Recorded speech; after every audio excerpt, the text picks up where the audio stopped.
Hi guys, and welcome to my channel. My name's Teresa and I'm the Car Boot Crafter, and welcome back to my Countdown to Christmas series where we're looking at all things festive between now and the big day.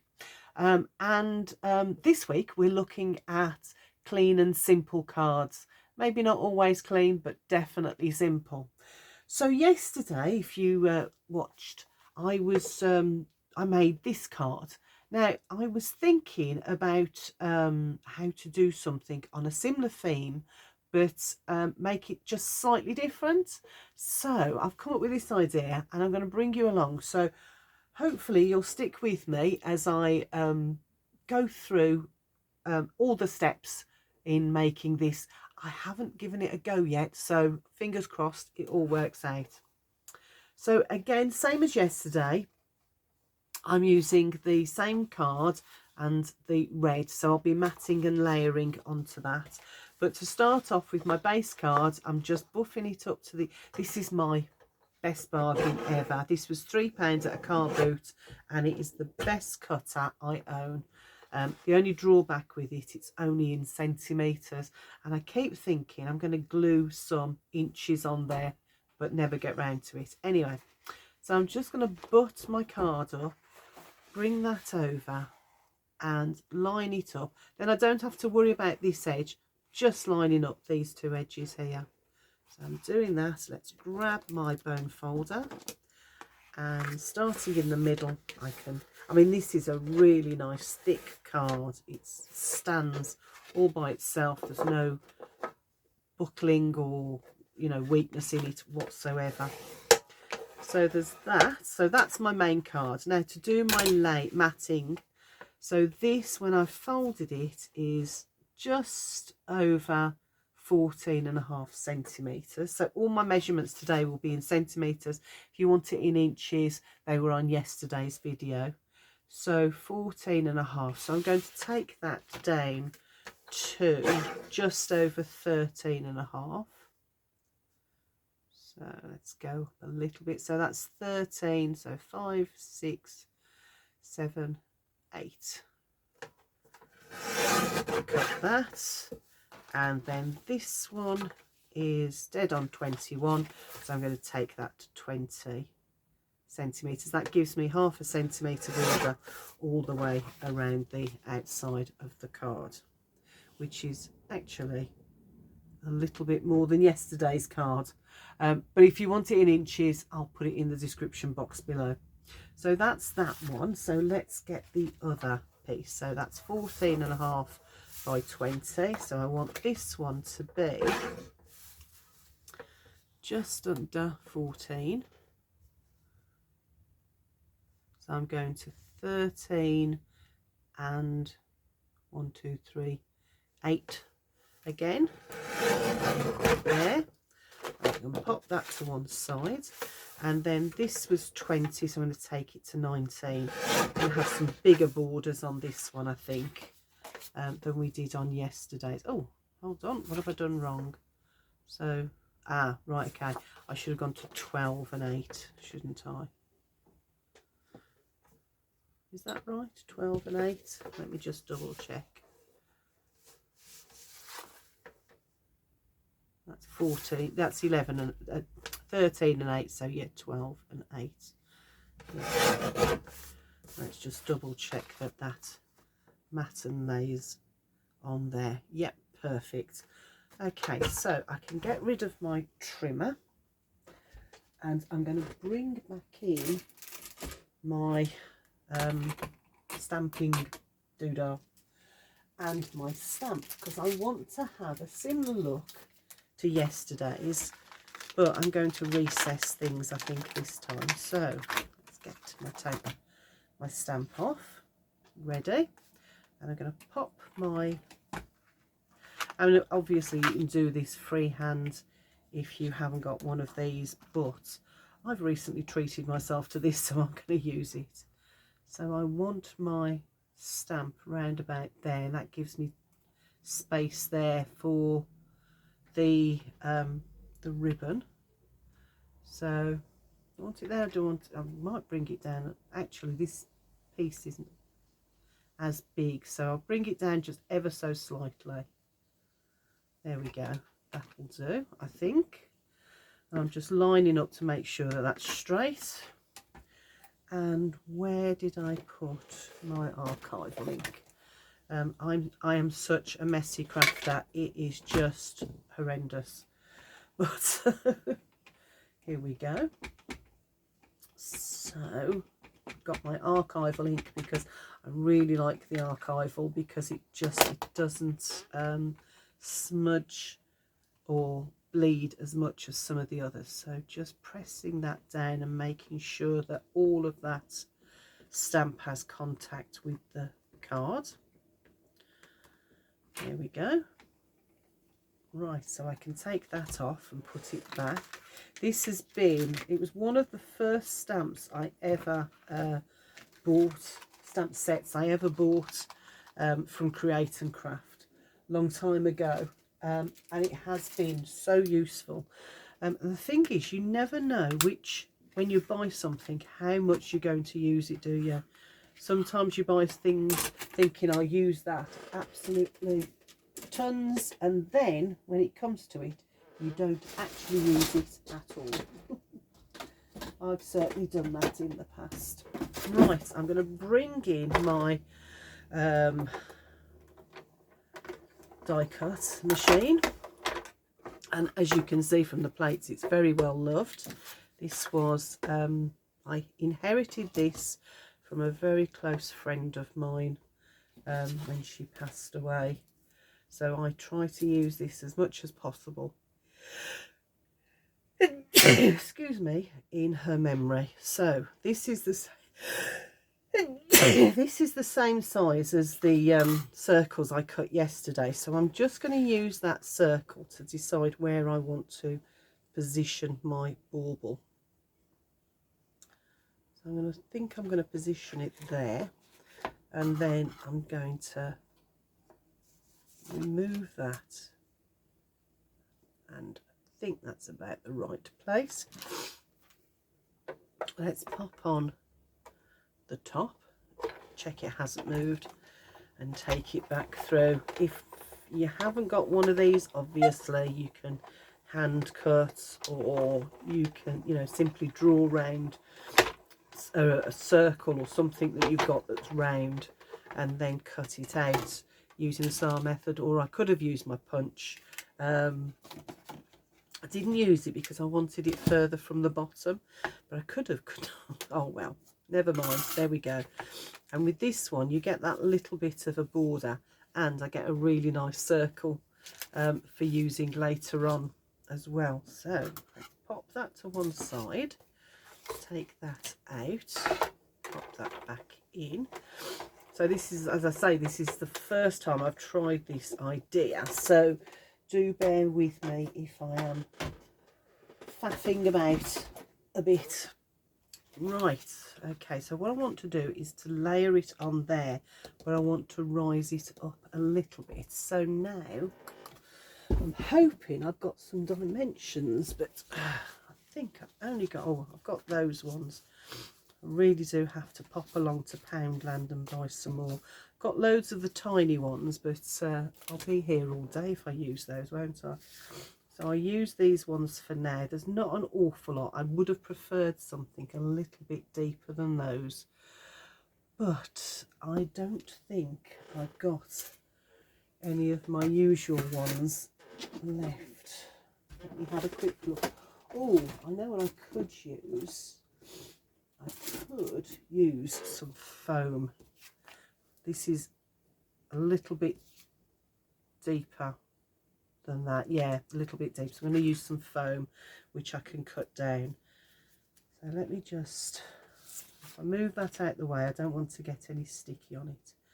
So I'm just going to put my foam on the back of this, and I've got some old scissors that I'm going to use.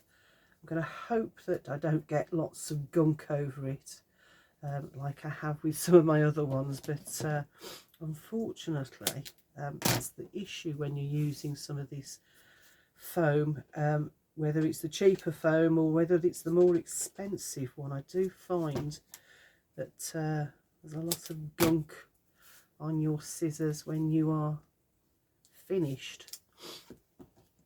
So, and I've tried the water method, you know, where you keep them in water, and I just end up with a huge mess on the table. So I gave up on that one. So if anyone else has any ideas of either how to be gunk free, or indeed how to clean my scissors after I've used them, I would really appreciate that.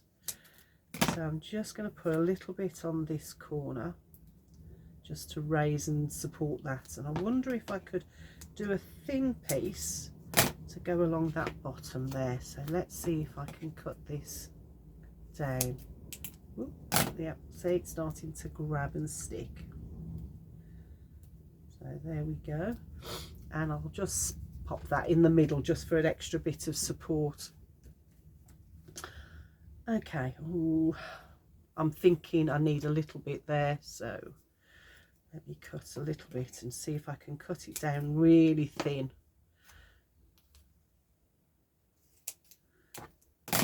Actually, thinking now, what I could have done is I could have used some of those smaller ones, but hey ho, it's all done now. So let's take this off. Oh, before I take it off, let me find my ribbon. So what I want is a piece of ribbon that's going to go from there to there. So, and I want to catch it underneath, so I need to go slightly over. There we go. So let's take this back and take this one back like that. I'm just going to fold them, and I'm going to just, let me see if I can find the middle. More fingers and thumbs today, but that's about the top and the middle. So let's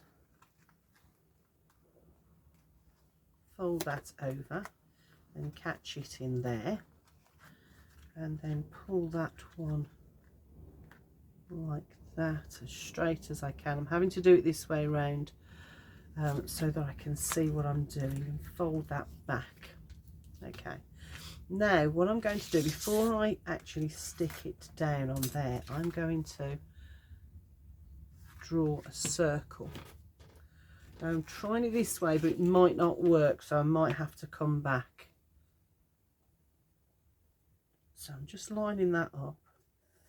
I'm just drawing a very faint circle there. I've drawn it a little bit, probably a bit harder than I would have done, just so as you can see it. And then I'm going to grab, I've got this loose sheet of pearls, which I want to use actually, because I don't want to lose them, and I am starting to find them in random places.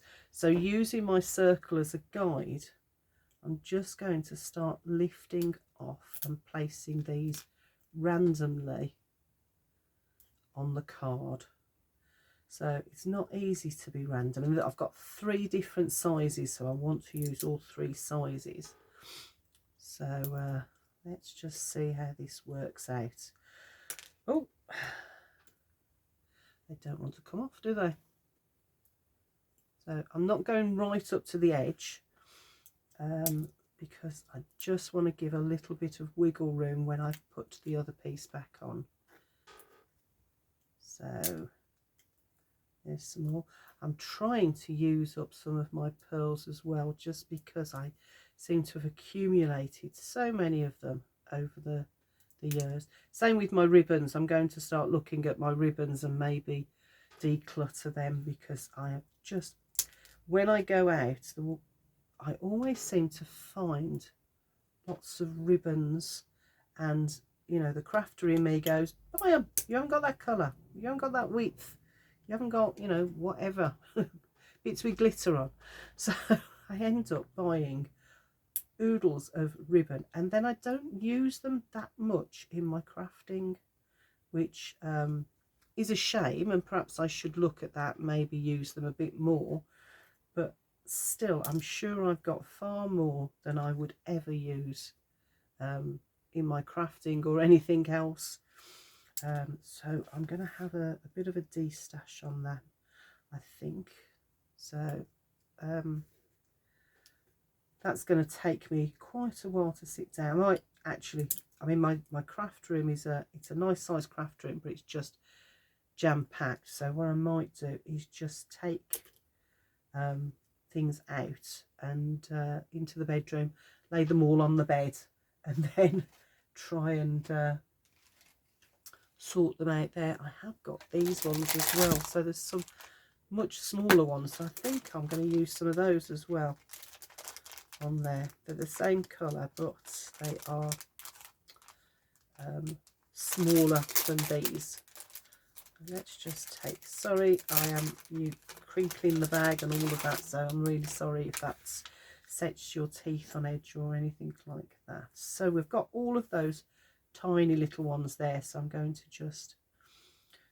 use 5 of them. I think the rule of thumb when trying to look random or more natural is use odd numbers, isn't it? So so I've got 3 of the large ones. I've got 1, 2, 3, 4. 1, 2, 3, 4 of those. So I need 1 more of those to make it look hopefully a little bit more random. So oh, some of them are that old that the sticky on them is just not giving it up. So I'm going to pop that one there. So, and then I've got 1, 2, 3, 4, 5 of the smaller ones, and now I'm going to use these tiny ones just to fill in those areas. So 1, whoops, pop one there, 2, get this one. I'm very nearly ready for Christmas. I've got a few more bits to buy. And then I should hopefully be ready. A little bit of hair or something caught under that, bit of feather maybe caught under that, so I'm just going to pick it up. That's it, gone. And thing with this, I think, is going to be knowing when to stop, because I could cover the whole area and it would look very random, but it would be completely covered, wouldn't it? So I'm going to pop that one there. So I hope that's a good coverage like that. So let's move those out and bring this back in.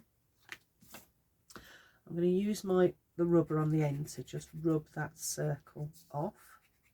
I'm not too worried about it actually, because I think it'll be covered by this anyway. But I think just to give it a nicer finish, a more of a handmade rather than a homemade finish, just rubbing that off there. That's why I didn't bring, another reason why I didn't bring my pearls too close to that edge. The only problem with this rubber is that there's a little bit of a, just takes a bit of a halo off that red, but we can work with that.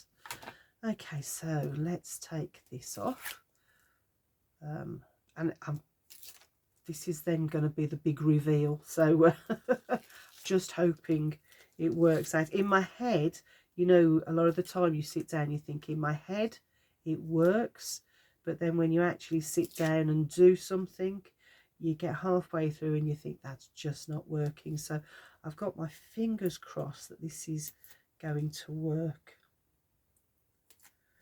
So nearly there. One more. And I know that you don't have to take all of them off, but I do. I just think it just holds it that little bit better. So getting rid of all that. So let's line it up. And hopefully that'll hang over that really well. Problem with using dimensions is once you've committed, you've got a job to undo it. I like that. I think that's turned out quite well actually. I am pleasantly surprised at my ideas actually looking rather like how I thought it would in my head. So let's all get the scissors and let's tie the bow first and then bring the scissors in. So I'm going to do the 2 loops method, bunny ears method, I think some people call it. So let's just knot that round and then we can faff about. I am taking a risk trying to tie a bow again on air.